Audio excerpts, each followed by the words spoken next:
Which word of the day? Today's word is apporting. Verb. In parapsychology and spiritualism, apporting is the alleged paranormal transference of an article from one place to another, or an appearance of an article from an unknown source that is often associated with poltergeist activity or seances. Apportation could also mean the ability to teleport solid objects over short or long distances. You haven't even read that? Wait, what are you doing with the book? So he has the confidence to finish the story. Hear now the words of the witches. This is Kevin, and welcome to Words of the Witches, the Charmed podcast that will guide you through the lesser-known published material in the Charmed universe and decide how it fits into the grand narrative of the TV series. All right, it's episode 6. Yes, awesome. We did get another review, so I'm going to read that real quick. It is another 5-star review. You guys, I'm loving this. Thank you for all of these reviews. Keep doing it. If you haven't reviewed us yet, definitely give us a review. It's making me very excited to keep doing this podcast, and it's going to help other people discover us. This one says, Charmed continues. Such a unique, original idea for a podcast, and who better to carry this legacy than an amazing superfan? Blessed be. From Hop K79, my friend Curtis. Thank you for that. Awesome. I don't know why I'm singing. I do that a lot. I also wanted to announce that we're officially on YouTube now. We have a YouTube channel. Look us up at Words of the Witches. Same as pretty much everywhere else. It has all the first 5 episodes up on there, and the new episodes will either be going up the day of or the day after they release everywhere else. But we are there for your listening pleasure as well. So cool. And if you're listening on YouTube, thank you, welcome, and hope you enjoy. Welcome. This is Jessica. Hi. So I'm so excited to have you on here because we met in New York in the line for Alyssa Milano. We certainly did. I'm wearing my weathered Phoebe shirt as we speak. Yeah, it's like a season 4 promo picture. It certainly is. It certainly is. Awesome. Because Alyssa is. So I wanted to. Yeah, you're a big Alyssa stan. I am. Literally, she's the old. Okay, besides Holly, but literally she's the only one that matters in the show. That and Julian. But anytime there starts feuds between like anything or rumors, I'm like, you know what? I'm taking Alyssa's side. I don't even care what's going on. It's Alyssa is probably the right one going on. So what was your relationship with Charmed? Because I think it is very similar to mine. So I was 9 when it first came out. And when I was not actually allowed to watch the entire first season and second season because I had bedtime, I'd be at bed by 8:30. And my mom's boyfriend, by the time season 2 came along, he's like, "Listen, just let her stay up this one Wednesday night. It's fine." And so I literally had to deal with Mom that if I overslept one Thursday morning, I would not be able to watch Charmed. So, I hate getting out of bed too, but I made sure every Thursday morning I was up and ready to go so I could make sure I watched Charmed. Then season 3 came along, and then I ended up figuring out how to record episodes off the VHS. And then it just started like even progressing there because I started watching it on repeat before TNT even happened. Sure. So yeah, that became my like obsession, and then secretly, I think Alyssa Milano was one of my first major crushes, and I was just too young and stupid to realize that, what? A girl can't like another girl. It's like surprise, Surprise, she's beautiful. You know what? Maybe she is gorgeous. She is gorgeous. Yes. Yeah. Because you're like Mariska Hargitay too is big for you, right? Yes. I follow you really well. Yeah, my TikTok's quite annoying. Just hang out my TikTok. I currently have a new SVU account on my Twitter, so I can stop annoying my regular friends. So I'm just like, nobody knows where I'm at on my SVU craze. Yeah. Yeah, so that's cool. Yeah. Yeah, so yeah, you started around the same time because I saw every episode on original air date. My mom on the second episode, she did turn it off of me too. I was 10 when it started. I was 10 going on 11.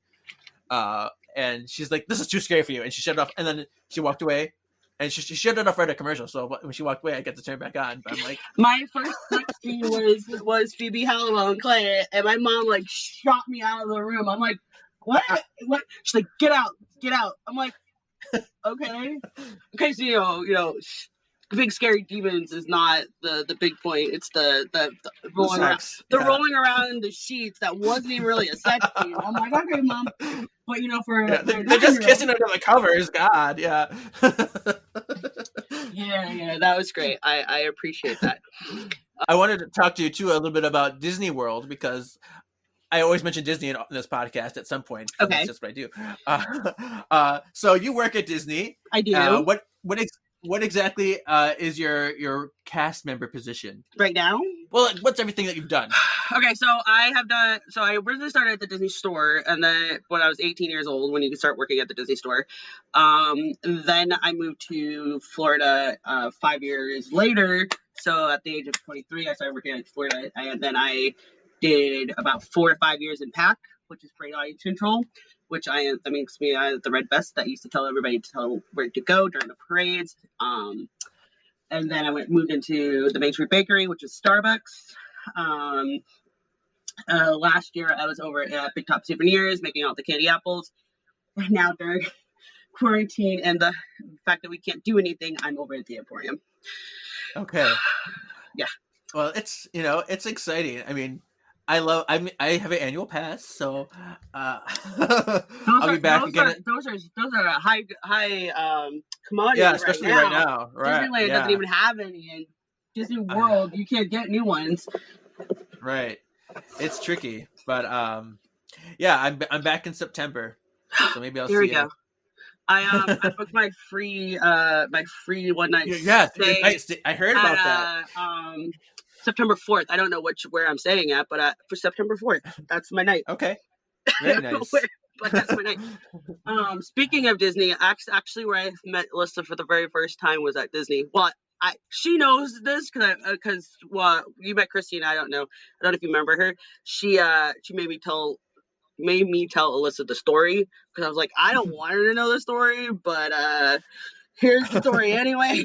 I kind of froze and I can talk to anybody, and she walked inside my Starbucks and I went white and stopped talking, and my coworkers had to ask if I was okay. I almost passed out in the back. and so in monument of that, I made Alyssa Dodger ears for when I met you. In the bag. Yeah. I don't know if I showed you it, but I made her Dodger ears. I saw your post on it. Yeah. I made her the Dodger ears, and then she's got a custom Funko that matches this shirt. Yes, very nice. Yes.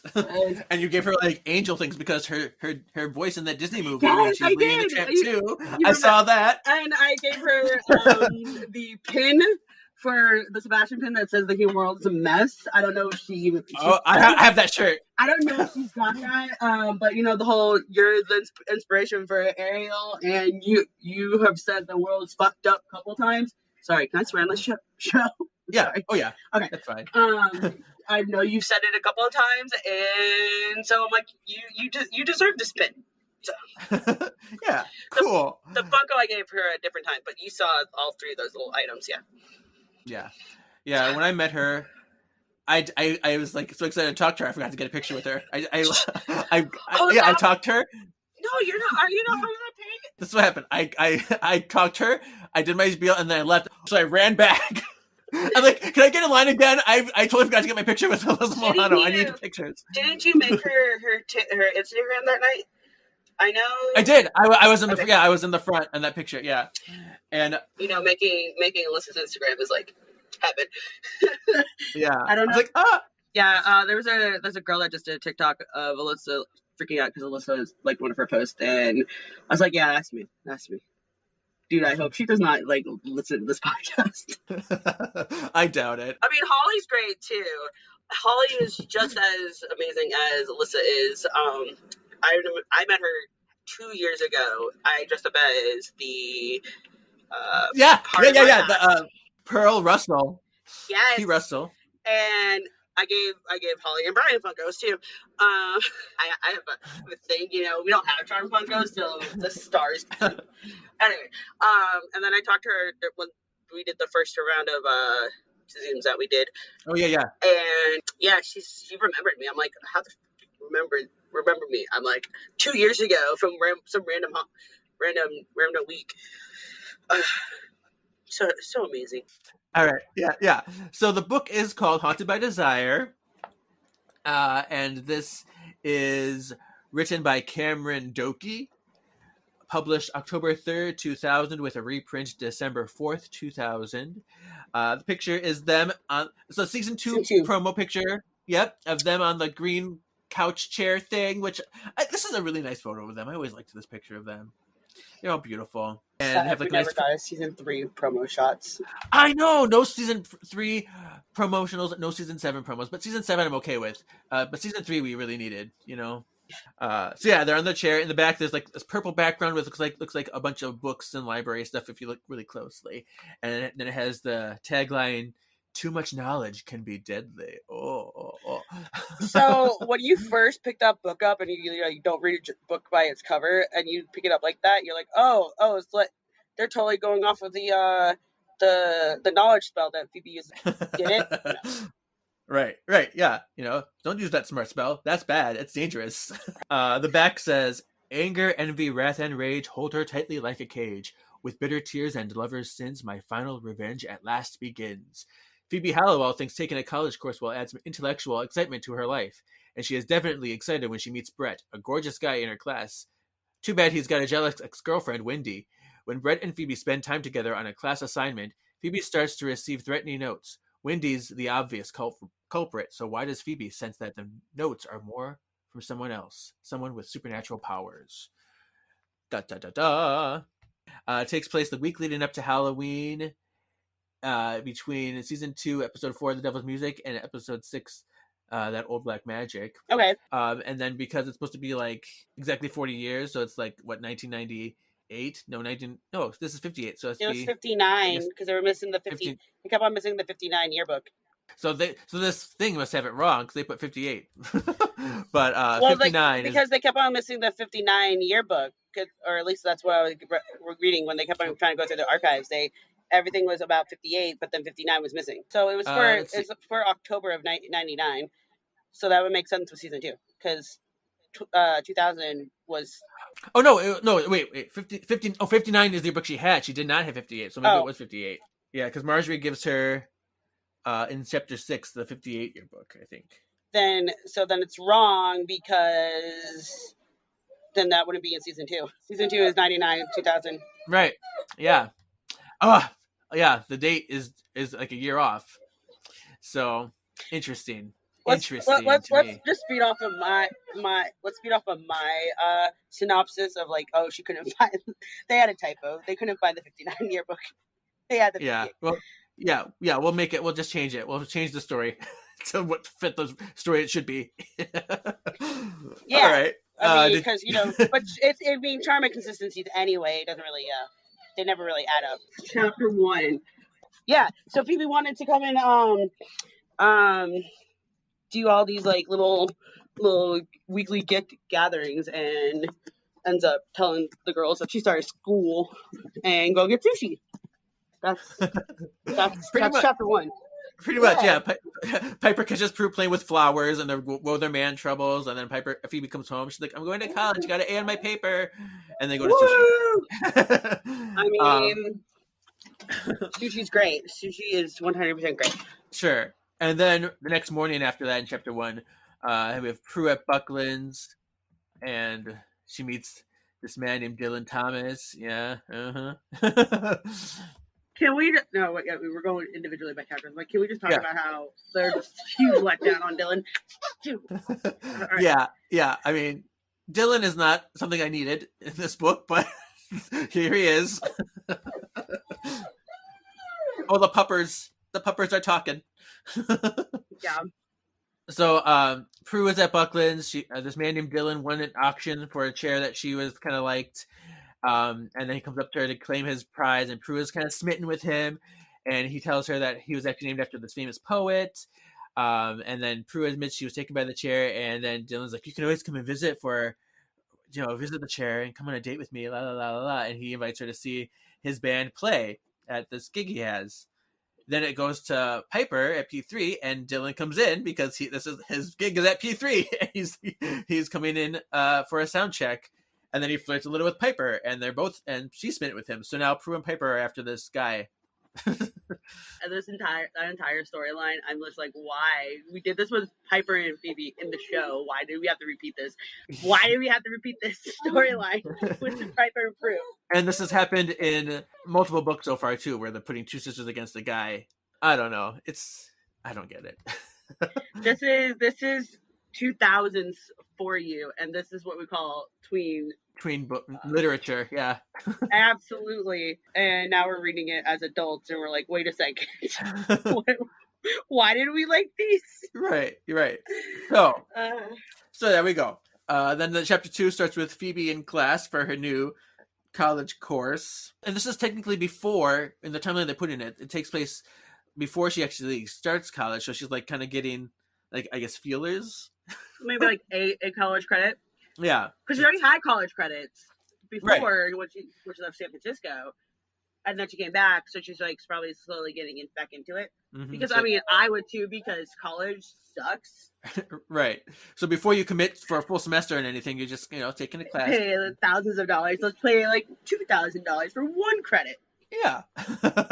Right. Yeah. Because I don't remember exactly what the course was, but she's taking a college class, and she arrives there, and she sits next to this older woman named Marjorie, and then this guy Brett sits next to Phoebe, and his ex-girlfriend is close by, like, watching. Her name is Wendy Chang. Cho Chang. And the Professor Hagrid kind of gives them the lesson about these murders that happened at the school in 1958 to 1959, whatever we're using. The teacher is giving the Halloween lesson. It's pretty much Betty Warren fell for this guy named Ronald Galvez, and they're at a Halloween party, and they left the Halloween party, and when the murders happened, Betty staggered in, and she apparently died from stab wounds. Her friend Charlotte was already dead in the back room, and they suspected Ronald was the culprit who murdered them. But he ran away. They found him with a knife, and then he ran away, but it was eventually gunned down by police. And even as he professed his innocence, they killed him.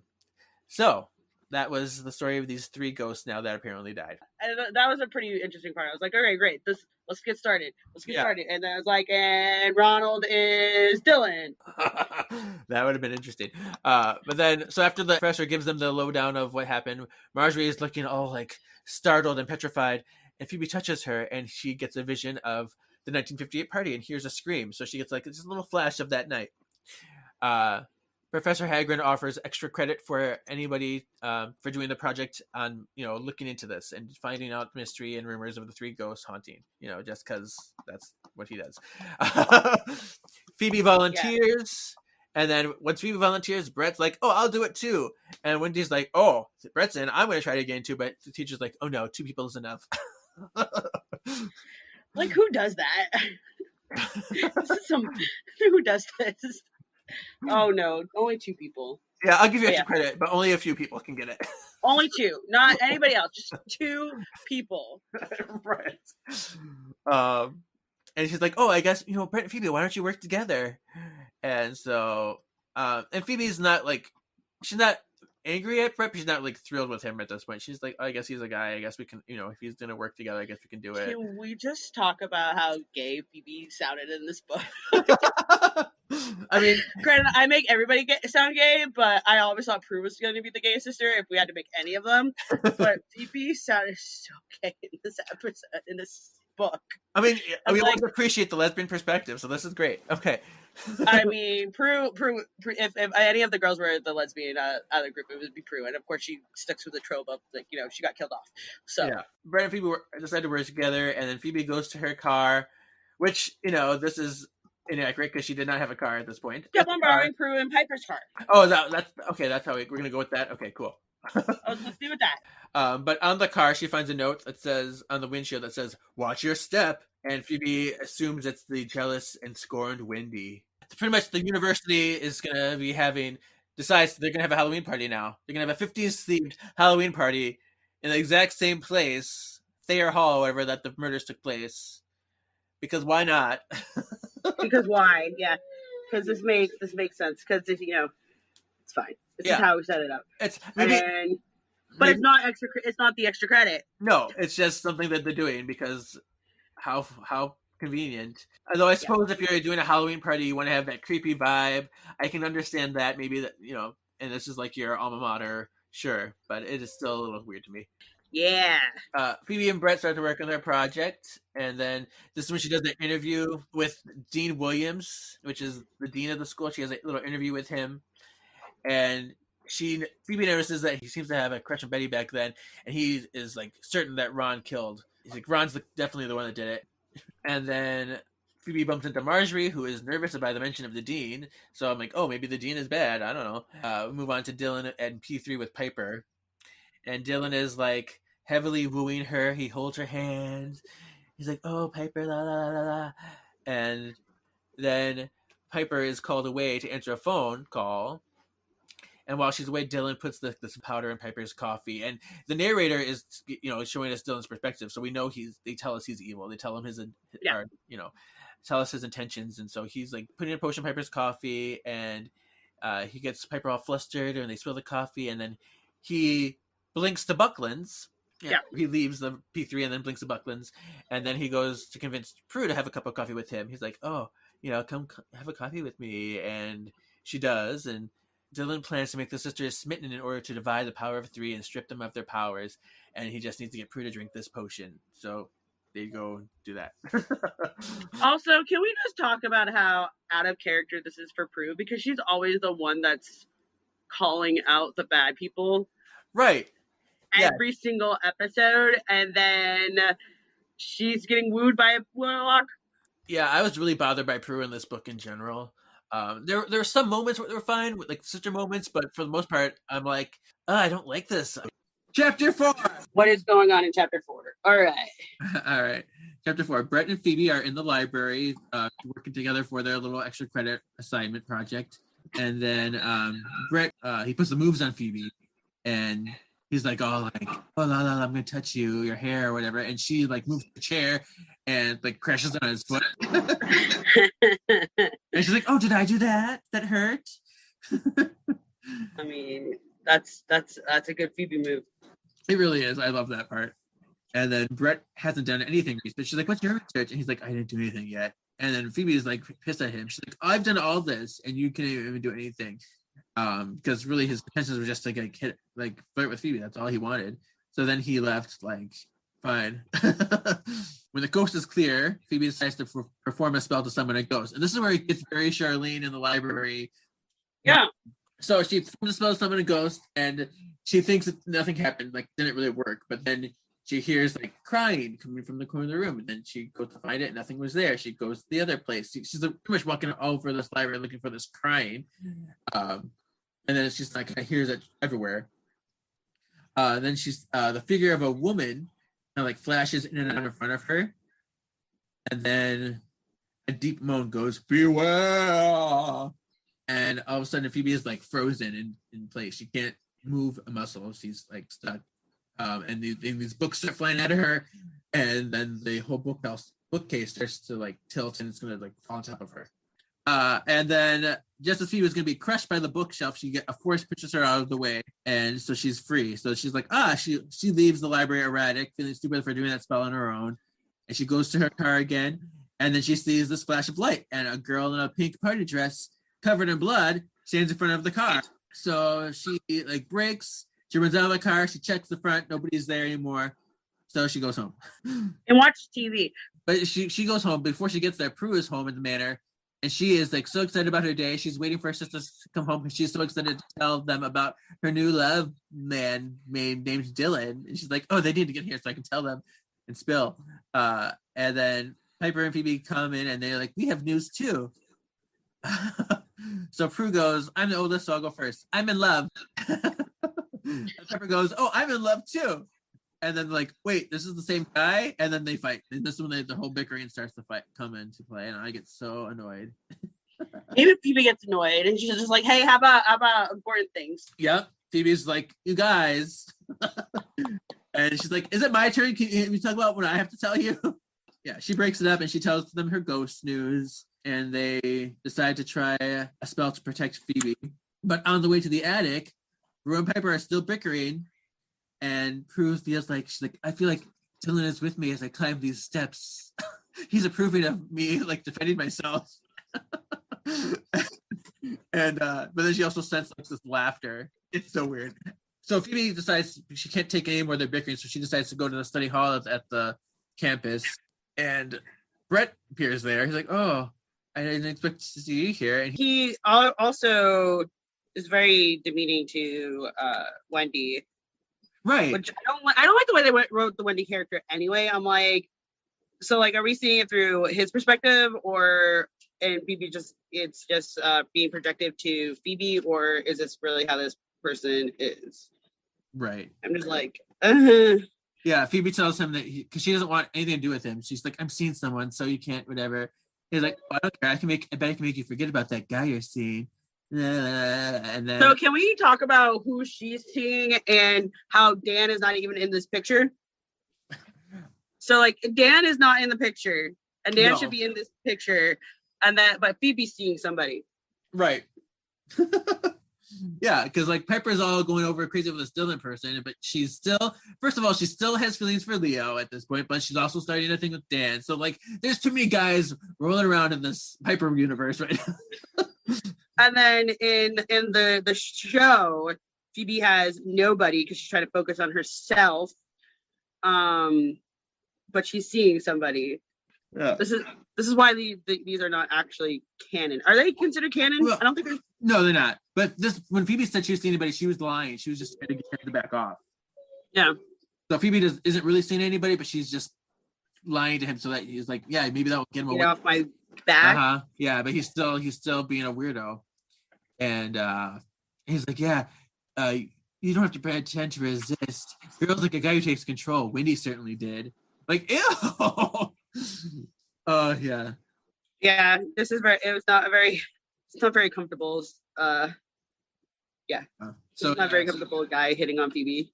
Right. So Phoebe just like really kind of, she tries to hit him in the groin and stuff, and he's like, whatever, and all I wanted was a kiss, blah blah blah. So that was bad, but he ends up leaving. She sits back down, and then party dress ghost is back. Party dress appears in front of her, and the ghost reveals herself to be Charlotte. Not Charlene, but Charlotte. And Charlotte tells Phoebe that Ronald did not kill him. She's like, it was the man in the mask, and you have the power, you have to see. And then she flickers away. Yeah. And then the next morning, Piper, she wants to apologize for Prue for their crazy squabbles the night before. Goes to Buckland. She comes into her office. She's like, Prue, I just got to talk to you about Dylan. And as soon as she said Dylan, she's like, wait a minute. Oh, I shouldn't have to apologize if they start fighting again. I mean, to be fair, they're underneath the spell. So, right. Like, I get this not uncanny and, like, weird squabble is out of character, but the spell's supposed to be out of character. But it is somewhat annoying. Exactly. It's like, yeah, I know it's not really them, but it's still just like a factor that is irksome. Yeah. Phoebe wakes up at 11 a.m. She sleeps in, but that's pretty typical of her, I think. She's usually waking up at 11 or noon or whatever. And it says she owed it to herself. She owed it to herself. Yeah, in the story, it literally says she owed it to herself after that night.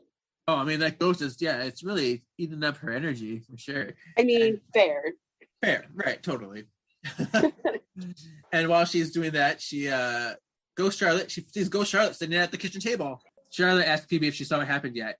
Phoebe's just like trying to make sense of it all. She's like, I guess the plan is to recreate the scenario of the party when the murders took place. and then it will be relived on the spiritual plane, and then Phoebe will see what happened, and all the ghosts will finally be at peace. So that's her takeaway. Phoebe goes to campus, and then she sees Marjorie there. Marjorie is very perturbed that this party is happening so close to the circumstances of that night, and she's very nervous. And this is when Marjorie gives Phoebe the yearbook, 1958, the 1 year she couldn't find. Sisters are in the attic. Prue and Piper are incredibly resentful at each other under the spell, and Phoebe just wants them to help her do the spell. She's like, "Come on, like, can you just please help me? I'll take one moment out of your day to just help me get this going." And she wants to do the spell that would force all three spirits to materialize, and would also be forced to tell the truth. So that's like a double whammy. And so it requires the power of three. So they held hands, but then Piper complains that Prue was holding her hand too hard, and Phoebe's like, "Prue, kind of lighten up," and Prue gets mad that Phoebe was taking Piper's side, and though she left in a fit, I'm like, this is ridiculous. Worse than the children's spell in season 7. Oh my gosh, it's totally that. Leslie is such a jerk face. Yeah. Oh my god. But so yeah, Piper chases Prue after her, and they bicker some more. So then Phoebe's like, "Okay, fine, I'll do this spell by myself." And then a ghost in a wolf mask appears with a knife, and "Keep away!" and then tries to stab her. And the ghost is like see through, but apparently the knife is real, and it like cut her shirt. So I forgot when they started to talk about ghost gratification, like being able to hold things, but wasn't it? I mean, was Charlene able to touch things? Or yeah, she was. She was able to move the magnets, wasn't she? Yeah, because remember she did the whole pawn shop thing at the end. Yeah. But it was something she had to learn. She couldn't do it right away. She had to kind of like. Yeah, I mean. All the being dead. I guess when they're 50-year-old guests or ghosts, they're able to learn how more to do depth. things. Yeah. Yeah, just like Leo's army mates. Right. So then she quickly chanted a counterspell and sent it away. Mm-mm. And Prue's in her bed, imagining her date with Dylan at P3. She's quite confident that she's gonna win him over. And then an image of Piper snatching him away comes over her. She's like, "Oh no, Piper can't do that." So she ends up going into Piper's bedroom to settle it once and for all. But then she's like, "Wait, Piper isn't here. She's working." So she's like, "Well, I'm just gonna snoop through her closet for some reason," and she sees the sexy dress that she bought that day. She's carrying soda with her. She spills soda all over the dress, and then somehow soda sprays over the entire dresses in there. Like, I don't know how it gets everywhere unless she's like Purposely doing it. Yeah. It's like, this is kind of a little crazy, but okay. So she gets over it. Soda gets all over her Piper's clothes, all of them. Do you know how much dry cleaning that would be? Because none of their dresses can be like really like washed. All that has to be dry cleaned. Yeah. Over a guy. Yeah. Crazy. I feel a little guilty about it, but then she goes into her happiness mode. She's like, "Yeah, never mind. It just means that I'll get Dylan much easier." I mean, to be fair, that is kind of on brand with Prue, because it is all about Prue. She's not malicious, but it is all about her. Yeah, she wouldn't do anything that low, but she definitely is proud and cocky, so that makes sense. Yeah. Then we have Piper Queen. She goes to pick up her shawl from the dry cleaner that she had before. She's like, "I'm gonna wear this with my new dress, yay!" And then the clerk is like, "Oh, do you want to pick up all Prue's stuff too, since you'll see her?" She's like, "Sure." And it's like $34 worth of stuff. She's got like suits and dresses and all this other work stuff. And it's like, geez, she'll owe me later. She will when she sees her closet. Yeah. And then Piper goes home and she sees her ruined wardrobe. Yeah, and she knows this had to be Prue's handiwork. So she goes through the things that she just picked up from the dry cleaners that were Prue's, and she's like, "Oh, look at this. Prue's got a little black dress here. I'll wear this for the night," which I think is totally a valid thing if you have nothing else to wear and you know who did it. Yeah, I would totally do the same thing. She's totally on the right there. I mean, and honestly, Piper never uses anybody else's stuff for her own, and if Phoebe's always the one that's taking everybody's clothes, it's okay. Even if they weren't being manipulated by a spell, I think that would have been a okay thing. It's about time. Yeah. Piper arrives at P3 and approaches Prue on the dance floor. She's like, "Oh, look, I guess you didn't think you'd find me here." Dylan uses his powers to zero in the conversation, and they're gonna fight to the finish. He's like, "I hate for Piper to hurt Prue. If anyone was going to hurt the Charmers, it will be me." And then a page later, he goes, oh, good, they will kill each other for me. I'm like, you just said you didn't want them to hurt each other, and now you're like, oh, good, they'll kill each other. Which one do you want? Both. He wants both. All of this and nothing at the same time. Yeah, like that was really weird. And then we have Phoebe at campus again, and she's approached by Wendy, who's all like, Brent is my man, stay away from him. And she's like, I don't want him. Even more, I don't want him. And she's like, you're such a liar. And Yeah, like, what is this, high school? I know, like, you're such a liar. I'm going to tear away the decorations that you have. I'm like, we got the other ones acting like 12, 5-year-olds, and then we got Phoebe in high school. And This is when I called that Wendy was Baddie in this point in time. I'm like, she has to. There's no way that this human is acting this way. I'm like, this has to be Baddie, since there's nowhere to be found. And this is where I'm still calling out that Dylan is Ronald, because I'm like, this only makes sense. Right, they have to be linked somehow. Yes, they have to be linked somehow. And Wendy is Baddie, and Ronald is just like kind of like Anton was somebody else for like the longest time. Sure. And past Phoebe's spirit had to come out of something. Right. Or even like Frankie and Lulu, they went into other people's bodies and they figured themselves out. I'm just like, this only makes sense. Exactly. So it's like, I got this. I got this. I got this.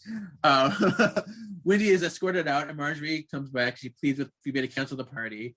She's like, what if the murder were the result of jealousy? This Marjorie has a lot of opinions. She really does. She really does. She's like, Phoebe, please, you have to stop this. And she's always just like nervous, a nervous old lady. Again, I'm glad you called out the detail that she was old, because I'm literally, I overlooked it, and I was like, okay, this is a person that's gonna look like Charlene, because I'm literally calling Charlene out with Marjorie, not with That's funny. Not with Charlotte. I'm just like, Charlene is Marjorie, and I'm like, okay, great. But now I'm like, the old, when you start calling out old lady, I was like, okay, this makes more sense. Yeah. So Phoebe watches Marjorie leave, and then a girl started. She points at Phoebe, behind Phoebe, and then Phoebe turns around, and the words "Beware" is written on the wall in like this red. Blood. Whatever. Is it blood? I don't know, but I don't know. It's red. It is red. It's written by dripping red letters. yes. Oh, menacing. If they're on a college campus, it's probably pig's blood. It's fine. Yeah. There's that Carrie action in there. There you go. Then we cut to Dylan. He's admiring all of, because they're at P3 again. Dylan's up on stage playing the band and stuff. But he's kind of keeping tabs on Prue and Piper. And he's admiring all of Prue's annoying little accidents. You know, he's always like she's making glasses fall and making bad things happen for Piper. And this one lady like is reviewing, and she makes like desserts fall in her lap and stuff. And then Prue traps Piper in the employee bathroom. Yeah. Yeah, so she's like, oh, I'm sorry, I can't get the door open. And Prue leaves Piper in the bathroom, and she goes to watch Dylan. She's like, I'll let her out eventually. And she goes and watches Dylan sing his song. When Dylan's done singing, Dylan's like, I'm going to thank the club, and I want to thank Piper Halliwell for allowing us to come here. And he calls to the stage. Yep. How did she get out? Yeah, Prue's like, she feels a little twinge of guilt, but then she's like, shocked when Piper actually comes out. She's like, well, I didn't actually want her to come out. And I guess she had one of her worker friends actually did let her out, and Piper comes to the stage and she joins Dylan, and Prue's kind of like festering, and she's like being a little bitter about it.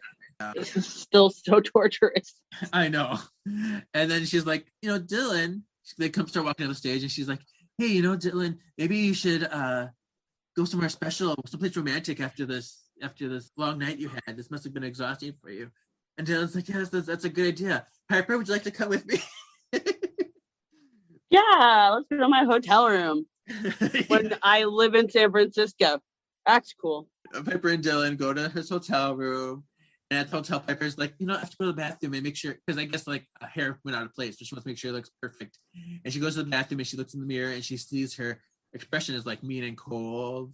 And she's like, well, that's interesting. I didn't realize it looks so evil. Yeah. She's kind of second guessing things a little bit. Eve. She comes out of the bathroom and she sees Dylan, and he brings her some champagne, and he's about to kiss her. Then she's taken aback, and she's like, you know what? I flinched, and she forgot. I forgot my bracelet in the bathroom. I have to go get that. So she goes back into the bathroom, and as she peers out of the bathroom to like look at Dylan, she sees him blink, and she's like, "Oh my gosh, he's blinking!" And then she cast a spell over her champagne, like, "Oh, okay, this is weird." And then so she's like, "Oh, okay, he's definitely a warlock. He's manipulating us." So she freezes him, and then she just leaves. But warlocks can't freeze. Warlocks can't freeze. Yeah, no, warlocks never been able to freeze. What are you talking about? Warlocks are always the ones that have been able to like not been able to freeze. What about Rex and Hannah? Rex and Hannah froze. Did they? They did. That's how they were defeated. Remember, they froze, and then she turned into the Panther, and they moved together. And Yeah. And Gavin froze. Who's Gavin? That future guy. Of course, he was like a future warlock from The Truth Is Out. Yeah. But was he really warlock or was he demon? Well, I guess he flunked. Okay, maybe there are someone. But most of them seem like they never froze. There's a lot that did break them. So I don't know. And like, I think it was like the collectors. I always thought, they froze, and Zyle froze. I don't know. Shadow broke out of it though. Shadow did break out of it. The freezes.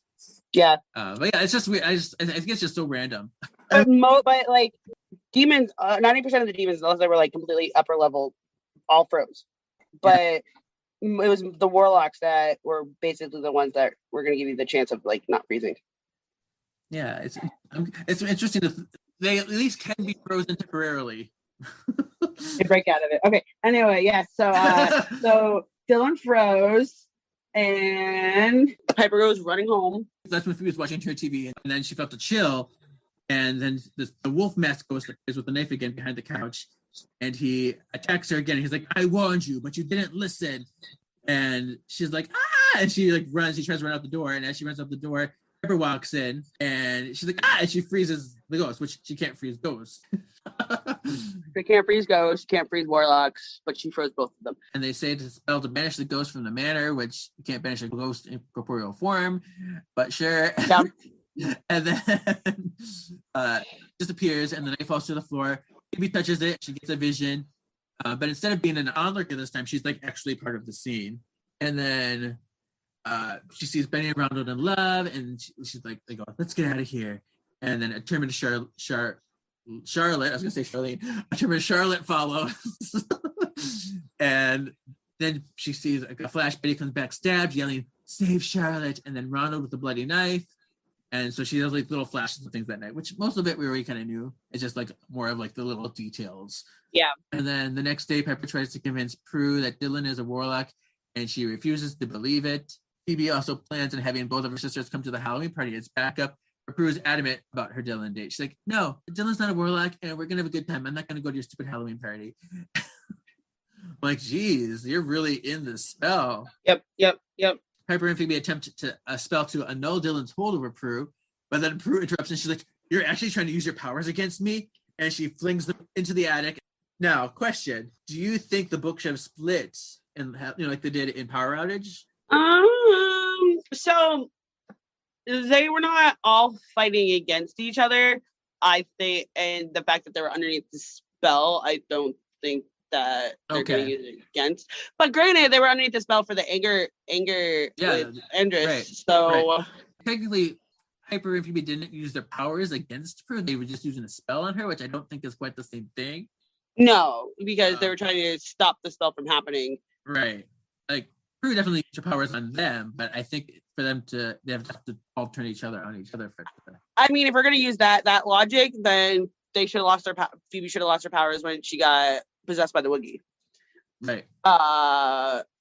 Then like when, I mean, granted, she did lose her powers when the cousins went against them. Yeah, the Stillman's. The Stillman sisters lost it, but then there's another time where they go constantly when they're constantly going after each other. That should have been the split. Whereas Andress, he literally was pinned all of them against each other. Right. And they were all going at it. So but all of them use their powers against each other versus not just one. Technically, even though Phoebe has pacifist powers, that she really didn't use her power. She just protected her damn self. She's just like, I don't want to get hit by a camera. No, thank you. Okay, so now we have Prue on her date. yes, in the hotels, same situation. That was, she's in a hotel. It didn't work with one. Let's still have it work with the other. Yeah, so she two steps into the bathroom and she sees her face and she questions. She's like, "Oh, I don't like Dylan as much as I thought I did." She comes out. Dylan becomes more aggressive for her, and she's like, "You know what? I made a mistake coming here." And he's like, "Yeah, you did. I'm gonna kill you." And Dylan laughs. He blinks behind her, and he reveals how his plans has come to fruition. It's like, "This is what I planned all along. Killing you will be too easy." And then all of a sudden, Piper appears in the doorway in a cat suit because they're gonna go to the Halloween party. But I think it's this white cat suit.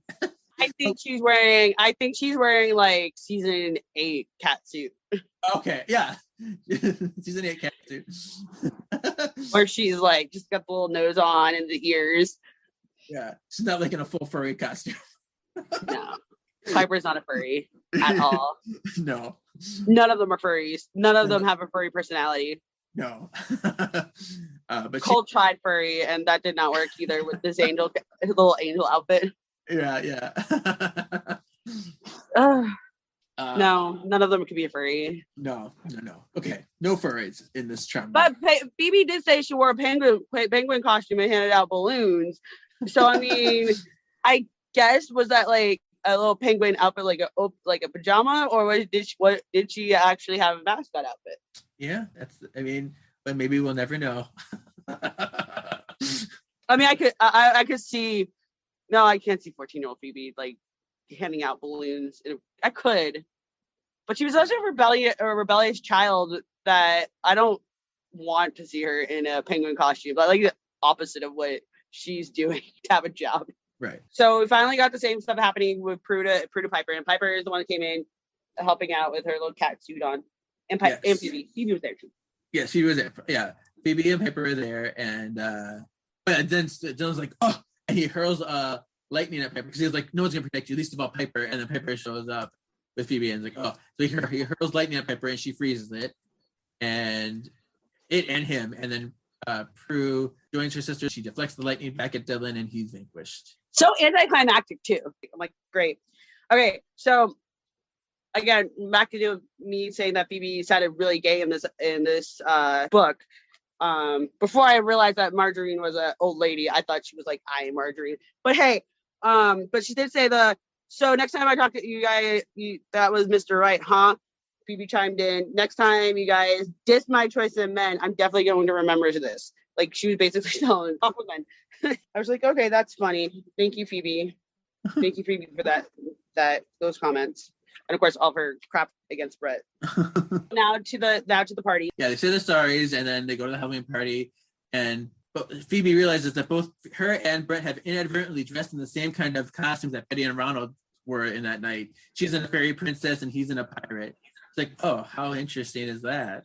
And the sisters decide to split up and mingle. And Phoebe runs into the ghost Charlotte, and she convinces Phoebe to say a spell to merge the two nights, past and present, together. She's like, "You have to do it." Very, very demanding ghost. Yes. So she's like, "Okay, I'll do this." And she says the spell and kind of brings the two timelines like together. Yeah. Marjorie, who feels something bad is going to happen, but Phoebe doesn't seem worried. She's like, we're just gonna get the answers we need, and then we're gonna help these ghosts move on, and we can find just fine. Like, I think that's a little. Phoebe is very confident. I love Phoebe. Phoebe's still on brand in this book. She's confident. She knows what she's doing, and I still love her. I think she's just one of those people that tries to see the good in everybody, and she always has faith that people have good intentions, and right. And she has always the faith that they will solve the case. Yeah. So she goes to Brett. She's like, Brett, why don't you just take Marjorie home? She's really scared.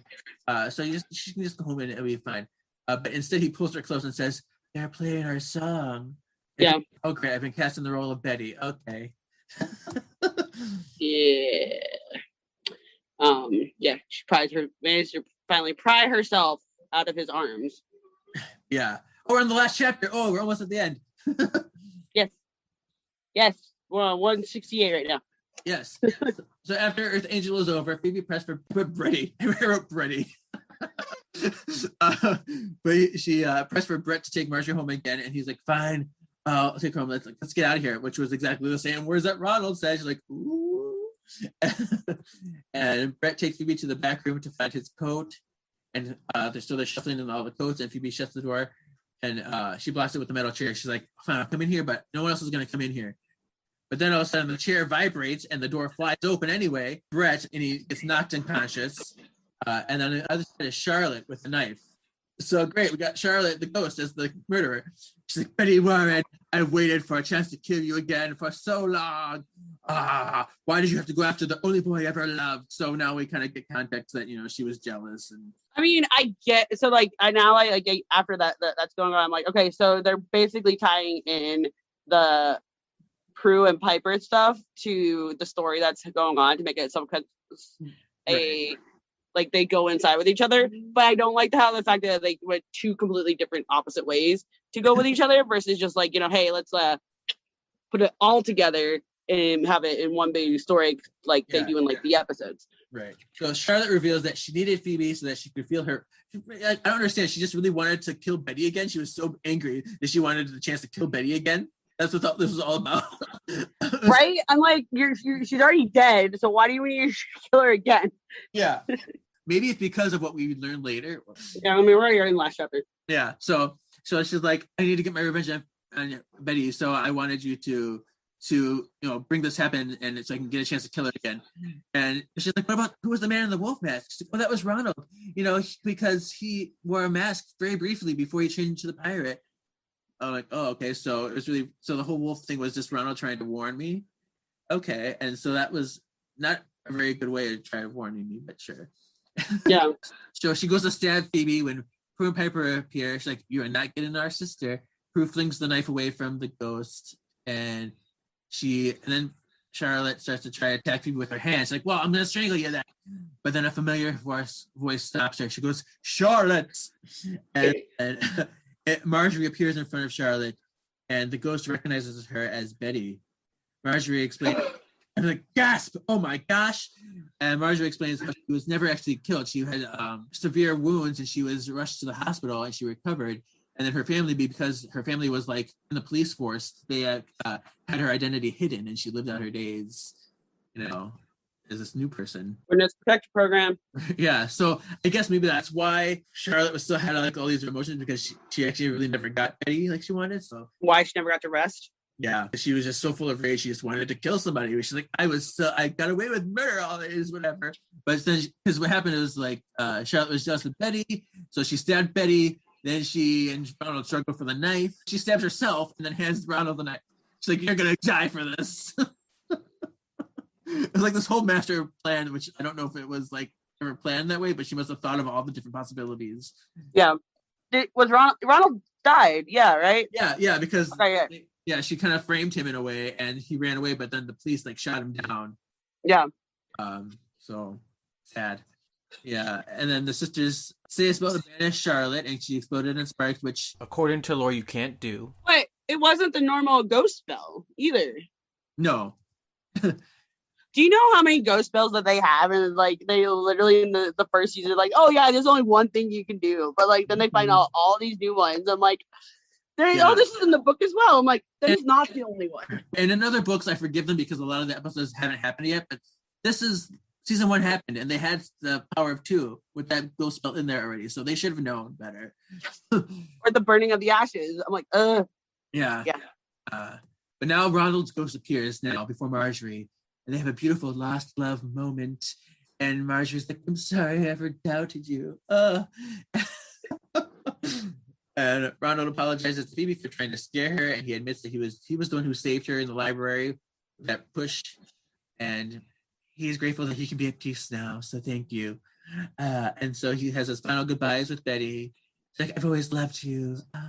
Goodbye." And then they go back to the party.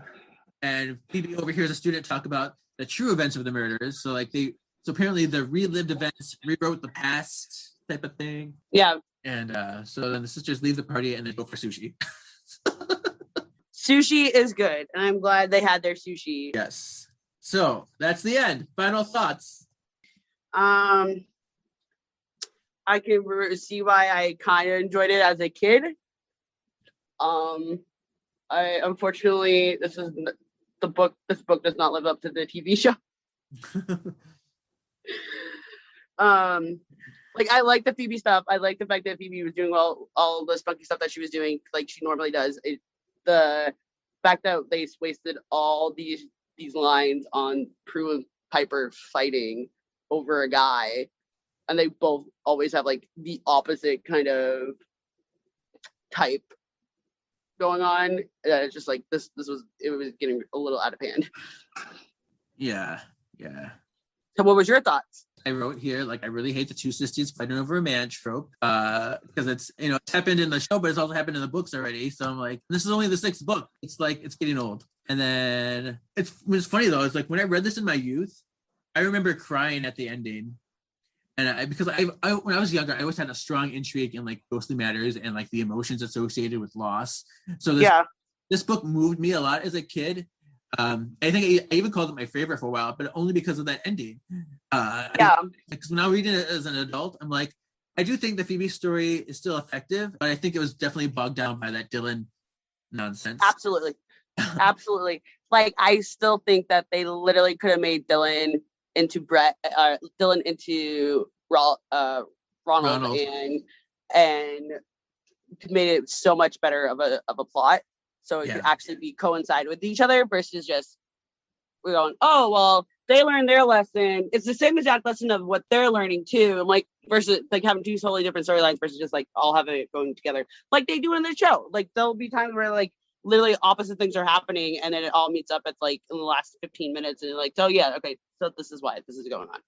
Right. And then I have put that in my canonical hat. Canonical. Could this be considered canon, and would you want it to be? No. Straight answer, no.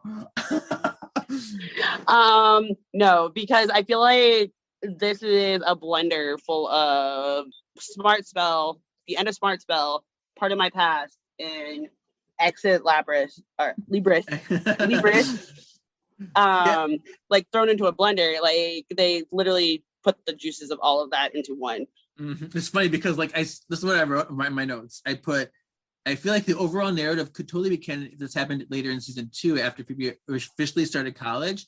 It would be an interesting episode. However, because we already have episodes like Part of My Past and Ex Libris around that same time, this would just be way overkill. You don't need more like that. So so I said I wouldn't need it in the mix. Yeah. So I'm glad we all both thought about it being combined of those ones. So I don't think it should be canon. Yeah, me neither. Now we're into the spells. Should we try a spell? Why not? Let's try a spell. In the wind, I sing this rhyme. Bring death before me, before my time. You've really got to lay off the rhyming, Prue. Wonderful. Witty, but wordy. I did the rhyme. I will do the time. Good night. You want me to read out loud? Of course, I would love to. Hold on, let me find it. This is the Revelation spell. All right. Guardians of Time, pull back the curtain, let mysteries of the past be certain, past from present, no longer divide, send a spirit to lead ye inside. The actors are gone, yet let me see, as I will, so must it be. Yes. Which I don't hate that spell. It's not the best spell. It is a little long, but it's not like I'm not like offended by it. I guess it's just kind of a there spell for me. Yeah, no, I'm not a really big fan of it. It's not that memorable. Yeah. I'm like, and also I feel like it's just like basically calling a premonition spell. That's what it feels like. And then we have Dylan Thomas's spell. This was the one to just kind of like keep them going. Yeah, keep them going. By darkness and light, by flame burning bright, the charmed one's heart shall be mine on this eve and through time. I don't like that. See, it's like supposed to be like a warlock spell. I don't want to hear their spells. I want to go with those dead languages, like you hear when like Cole does his spells or any of the other upper level demons do. Like you can't understand what they're saying. I don't want to know what they're saying. Yeah. I like keeping it up to the going, okay, yeah, they're doing bad things with a dead language. Okay, great. I can I like that. Yeah. Yeah. It was just weird to me. Yeah. I just don't like it that much. So okay. Also, like most of the demons and warlocks don't even like you don't even hear their spell because they're supposed to be that powerful. Like it's in their head and they just like move their hand to do what they need to do. I don't know. Yeah. I don't like hearing warlock spells. I do like that they have parallels to witches to show that they are kind of like evil witch. So there is that. I mean, I feel like I want them to be more, I don't know, mysterious in a way though. So I do agree with you on that. And I mean, maybe if it was a cool spell too, like this spell isn't, I don't know, jaw dropping for me. Yeah. So it's just kind of there and it doesn't do what I want it to do for me. So that's why it's just kind of blah. All right. So the next one is to stop the effects of a warlock spell. Which why aren't they saying that like constantly? Right. It's just moon over water, change the tides of the sea, moon over land, work to change the I degree. For one is held in warlock spell or free her and. So that's the one where Prue interrupted them. That's when they tried to do Prue, and she's like, "No, you're not using magic on me," and she flies them. So they never finished that spell. Yeah, no. And a lot of these spells are just kind of underwhelming. Look, like I don't know if I'm really offended by any of these spells. They just don't do anything for me. Some of them I can pick apart and say they're bad. These ones I don't even feel like doing that. To banish from building spell. Oh, banish from building. Back to realms of darkness, vanish. You from these four walls I banish. Never more here to appear to me. As I will it, so must it be. So that's what Phoebe did for the warlock to just leave her from the manor. Yeah. And that one has a nice flow. It's simple. Like that one I can see. It's probably the best one so far we've had. Yeah.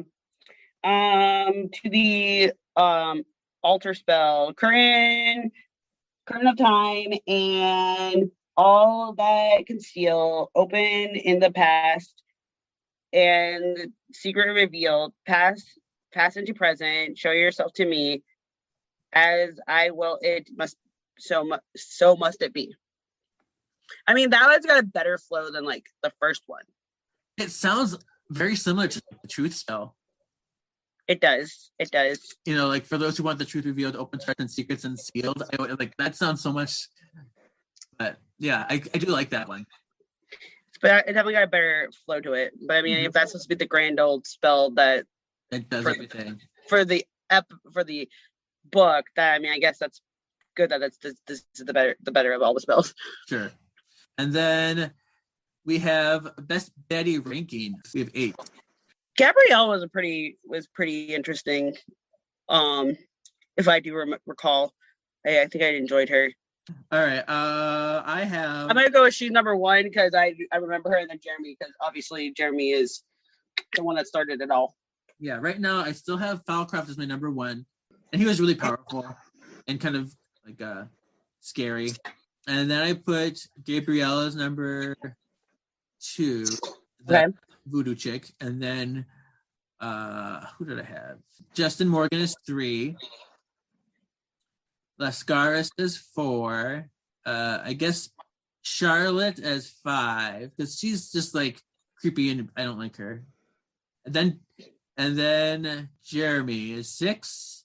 Really, you're gonna put Charlotte over Jeremy? Oh no, you're right. Jeremy, then Charlotte. Okay.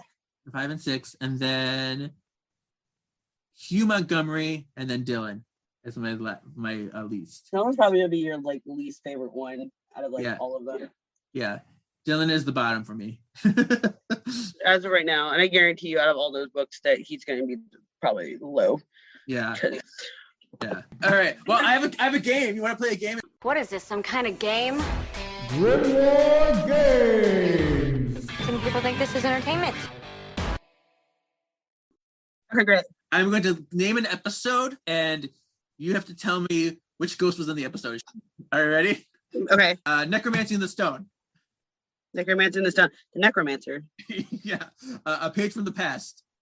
Page from the past is page. No. Breaking Lulu. What's wrong? Yeah, Patience from the Ghost. Loves a Witch.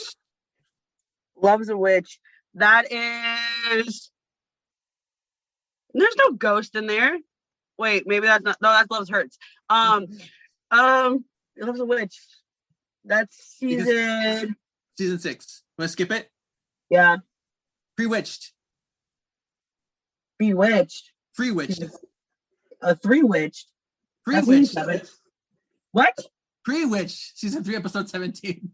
Oh my god. Pre-witched season. What?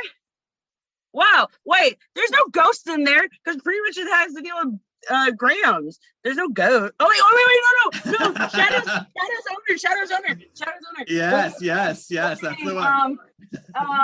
She's in the Fosters. What's her name? I'll give it to you. It's a hard one. I always forget her name too. It's Ariel. I should know that. Oh my god. But you got the ghost, so that's all. You can give a description of the ghost too. That's just fine. Okay. Ex Libris. Charlene. Yeah. Trial by Magic. That one is the mayor guy, the big guy that gave away all of his money. No, Trial by Magic. Yeah, no. The lady that got killed by the rat demon. Yeah, Angela Pravazzoli. Yeah, that's the one. Okay. Power of Two. What's his name from Azkaban? Not Azkaban. Alcatraz. God, what is his name? I don't know. It's the episode where they literally broke all canon about. Right. Yeah, it's the episode where they break canon with Buffy because they literally go, "Where's Buffy when we need her?" And then we start using all these Buffy actors, and it drives me crazy. Jackson Ward, that was him. Yep. Saving Private Leo. The two soldiers. What's his name? Yeah, Leo's best friends. Yes, Rick and Nathan Lang, the brothers. Yep. And then we have Reckless Abandon. The baby, the mom, the chauffeur guy. Yes, Elias Lundy. Yes. And then Dead Man Dating. It's the duck guy. What's his name? Mark. Yes, Mark. But we got him, so that's good. So I almost forgot. We didn't go back to Loves the Witch episode. Who's the ghost in that? Oh, that's season 6 now. Season 6. Yeah. Okay. Isn't it Victoria? And what's his name? Oh wait, no. Victoria is the actress's name from Twilight. What's her name? It's the what? Well, I mean, she possesses Paige. Yeah, you got. And that's where Richard comes into play. Yeah. And Penny for Your Thoughts. You got it. You know the ghost. What's her name though? It's not Victoria. No. What's her name? Olivia Calloway. I know Olivia Calloway. I mean, I clearly don't know it, but I should know that, but I don't. So you knew which ghost it was. So that's what matters. Yeah. I'm so excited. I got it. And then the last thing of this podcast is a tip for future white letters. I was out being a force of good in the universe. What do you think the moral of today's story is? Make sure your charges don't fight over the same guy. Yeah, pretty much. Like, oh, are we doing this again? Please don't. Could you imagine Leo literally telling them to stop fighting over a guy? I know. Literally, listen, it is literally a hose before bros situation, or mistress before sisters. Yeah. It's literally like, don't have a person in the middle of your way. Listen, especially between sisters. Come on, they've already did it in the show. They already did it in. Yeah, I'll just steal your moral and call it a day. Hose before bros. Yeah. All right. Well, and this is the end. So, any social media you want people to follow you on? So Twitter, Instagram, and TikTok are all full forever. PHOLE forever. That would be Phoebe and Cole forever. Just it's not P hole. Anyway. Follow this podcast on Instagram at Words of the Witches. We're also on Facebook, Words of the Witches, a Charmed podcast. And email us at wordsofwitchespod@gmail.com with your questions, comments, concerns. We're always looking forward to that. You can also find me on my other podcast, Hanging with the Hallows with my friend Sean, where we're watching through the series, season 6 on, which is just a hoot. Go check it out. It's very fun. And then you can also find me on my Instagram, KGZ87. See you in 2 weeks, guys. Yeah.